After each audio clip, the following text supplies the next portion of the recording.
Good afternoon. Thanks for making KRTV a part of your Wednesday. I'm Tim McGonigal. And I'm Shannon Newth. The 2015 session wrapped up yesterday, but the legislature's effects are still lingering. Montana is now on its way to expanding Medicaid. Governor Steve Bullock signed the Montana Health and Livelihood Partnership, or HELP Act, into law today.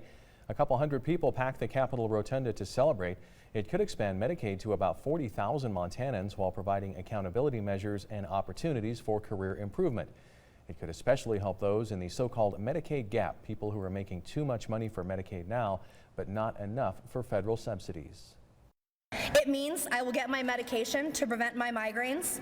It means I will be able to treat my asthma so I can exercise. It means I won't be afraid of going into more debt from seeing my doctor. And the HELP Act is expected to help thousands of Native Americans in Montana. Life expectancy of Native American men is about 20 years shorter than their non-Indian counterparts. Tribal leaders say the federal Indian Health Service does not get the job done. The health status of Indian people in this nation and in this state is abysmal. This is an opportunity to begin to raise that status. It could still be several months before the program takes effect as the state seeks federal waivers and finds a third-party administrator for the program. With the 2015 session in the rearview mirror, Montana's Superintendent of Public Instruction, Denise Juneau, says there were several wins as far as education is concerned. And one of those is the anti-bullying legislation that now gives schools a policy to help them work towards decreasing bullying. Another is the early passage of the school funding, which Juneau says is usually left until later in the session. Usually it becomes the political football at the end, and that didn't happen this time. It was really a bipartisan effort to take that additional, there's an inflationary increase that goes to school every session, just kind of zoom through the session with bipartisan support. And so that was really great to see. Nobody can remember when school funding actually got done this early in the session in recent memory. Now, as for the downside, Juneau says there were several pieces of legislation that did not pass. One would have raised the legal dropout age to 18. The other would have provided additional funding for schools educating 19-year-old students. Well, if your evening plans take you outside, you might end up hearing some rumbles coming from the sky above. Storm Tracker meteorologist Mike Rollins is tracking those thunderstorms moving into our area.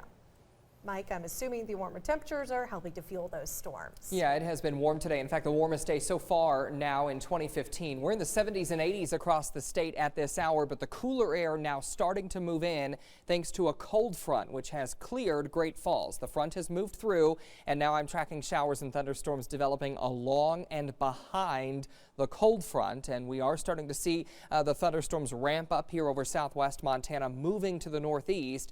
And as we get into the evening hours, we will have a threat for thunderstorms, not severe weather, but thunderstorms. And some of the storms, the stronger ones, may produce some gusty winds and also some small hail. That's what I'm going to be watching for as we get into the next few hours. I'll show you where the heaviest rain is falling now and what to expect heading into the day tomorrow behind that cold front in just a few minutes. All right, thanks, Mike. We'll see you then. Well, for months, residents have wondered what will be built on the east end of 10th Avenue South. Now the Great Falls community has a chance to provide input into East End development. The development will be built on 26 acres of land along the east end of 10th Avenue South near 57th Street.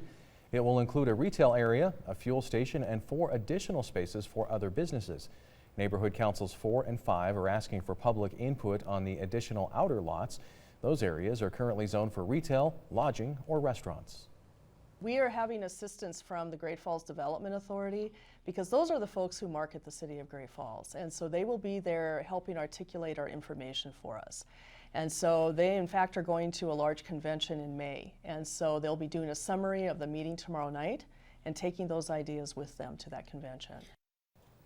A public forum is tomorrow at Lewis and Clark Elementary School. It starts at 7 o'clock, and there's still no word on what the retail area of the property will be and when that will be released.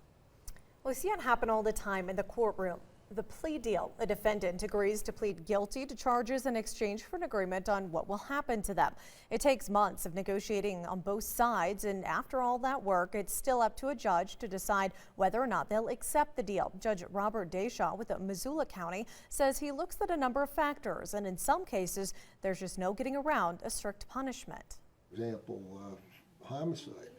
In my view, if you go out and kill somebody, I don't care what, you're going to do some time. I mean, you've got to pay a penalty for what you did.